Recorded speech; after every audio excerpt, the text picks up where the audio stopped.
सुप्रभात छात्रों आज हमारा पाठ नंबर 7 है जो क्षितिज नामक बुक से है मेरे बचपन के दिन और इसकी लेखिका हैं महादेवी वर्मा।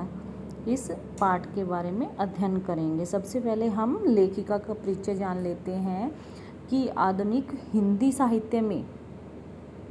साहित्य का जो आधुनिक युग है उसमें मीरा के नाम से यानी आधुनिक मीरा के नाम से किसको कहा गया है? प्रसिद्ध कवित्री एवं लेखिका महादेवी वर्मा के लिए इस नाम का संबोधन किया गया है कि आधुनिक मीरा कौन है? महादेवी वर्मा जी। और महादेवी वर्मा जी का जन्म 1907 के उत्तर प्रदेश के फर्रुखाबाद शहर में हुआ था और इनकी प्रारंभिक शिक्षा जो है वह इंदौर में हुई और इनका विवाह 12 वर्ष की अल्पायु में हुआ जिससे इन्होंने स्वीकार नहीं किया। इन्होंने प्रयाग विश्वविद्यालय से BA तथा बाद में संस्कृत में MA किया। इनकी नियुक्ति प्रयाग महिला विद्यापीठ में हो गई और वहाँ पर लंबे समय तक ये प्राचार्य के पद पर भी इन्होंने कार्य किया। उन्होंने लड़कियों की शिक्षा के लिए काफ़ी प्रयास किया। वे साहित्य और संगीत के अलावा चित्रकला में भी रुचि रखती थी। उनकी साहित्य साधना के लिए इन्हें पद्म भूषण तथा भारतीय ज्ञानपीठ पुरस्कार प्रदान किया गया और 1987 में महादेवी वर्मा जी का निधन हो गया। इनकी लिखी रचनाओं में है गद्य रचना इन्होंने करी है पथ के साथी, अतीत के चलचित्र, समृद्धि की रेखाएं, श्रृंखला की कड़ियाँ और काव्य रचना में इनकी हैं प्रमुख निहार, रश्मि, नीरजा, सांध्य गीत और दीपशिखा। अब जो ये लेसन है मेरे बचपन के दिन, यह जो लेसन है यह लेखिका के महादेवी वर्मा के जीवन से संबंधित है। उनकी जो है बचपन की स्मृतियों का संस्मरण है।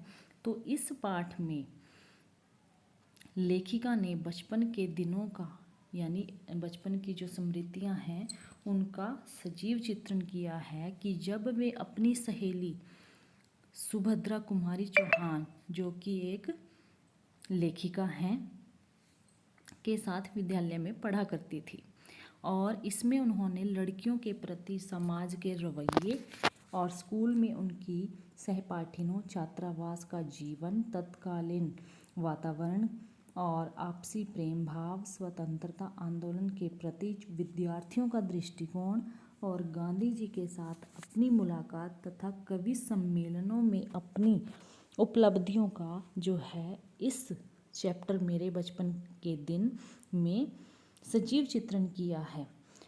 अब जो लेखिका है वह अपने बचपन की स्मृतियों को, यादों को तरोताज़ा करते हुए कहती हैं कि उनका जन्म कई पीढ़ियों के बाद हुआ था क्योंकि उनके परिवार में 200 वर्षों तक यानी 2 शताब्दियों तक किसी लड़की का जन्म नहीं हुआ था।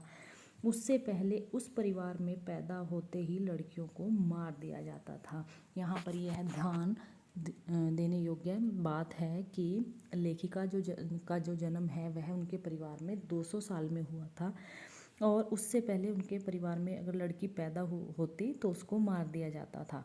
उनके बाबा ने दुर्गा देवी की आराधना की जिसके फलस्वरूप महादेवी वर्मा जी का जन्म हुआ और उनका खूब आदर सत्कार हुआ।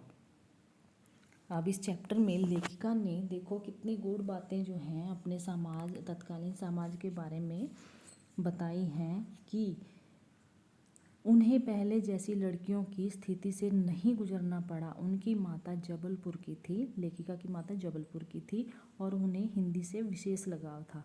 उन्होंने ही लेखिका को पंचतंत्र पढ़ाया। पंचतंत्र नामक कहानी उन्होंने लेखिका को पढ़ाया। उनके बाबा उसे विदुषी बनाना चाहते थे। लेखिका ने पंचतंत्र के साथ साथ संस्कृत भी पढ़ी। उर्दू फारसी में रुचि न होने के कारण लेखिका उर्दू फारसी नहीं सीख सकी। लेखिका को मिशन स्कूल भेजा गया और यहाँ पर क्या हुआ, नए वातावरण में उनका मन न लगा और उसे क्रास्थवेट गर्ल्स कॉलेज में 5वीं कक्षा में, इनके कॉलेज का नाम है प्रवेश दिलाया गया। यहाँ पर विभिन्न धर्मों की लड़कियाँ थी, हॉस्टल में रहती थी महादेवी वर्मा जी, और वे सभी एक साथ मेस में खाना खाती थी। लेखिका को छात्रावास के कमरे में 4 लड़कियों के साथ रहना पड़ा, और जिसमें पहली उनकी जो साथी थी वो कौन थी? सुभद्रा कुमारी चौहान, जो एक राइटर हैं, लेखिका हैं, जो उनसे 2 साल बड़ी थी। संयोग से दोनों ही कविताएं लिखती थी। लेखिका की माँ भी कविता रचना किया करती थी। महादेवी वर्मा जी की जो मदर थी वो भी कविता रचना किया करती थी। वह सवेरे प्रभाती तथा सायंकाल मीरा के पद गाती रहती थी।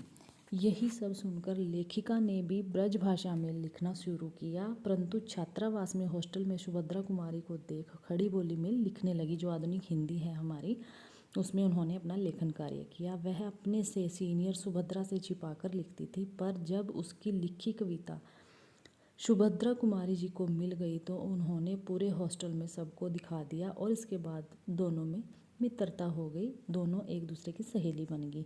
दोनों साथ साथ रचनाएं करती और स्त्री दर्पण पत्रिका में छपने को देती। अब जो इनकी लिखी रचनाएं थी वो कौन सी पत्रिका में छपती थी? स्त्री दर्पण में। लेखिका यहाँ इस हॉस्टल में कब आई? 1917 में आई, 17 में आई। उसके बाद गांधी जी का सत्याग्रह आरंभ हो गया और आनंद भवन स्वतंत्रता संघर्ष का जो है केंद्र बन गया। यहाँ पर कवि सम्मेलनों में मैडम के साथ जाती, जहाँ हरिऔध जो राइटर हैं श्रीधर पाठक जी, रत्नाकर जी आदि होते हैं, इनके बीच में उन्होंने उत्साहपूर्वक काम किया।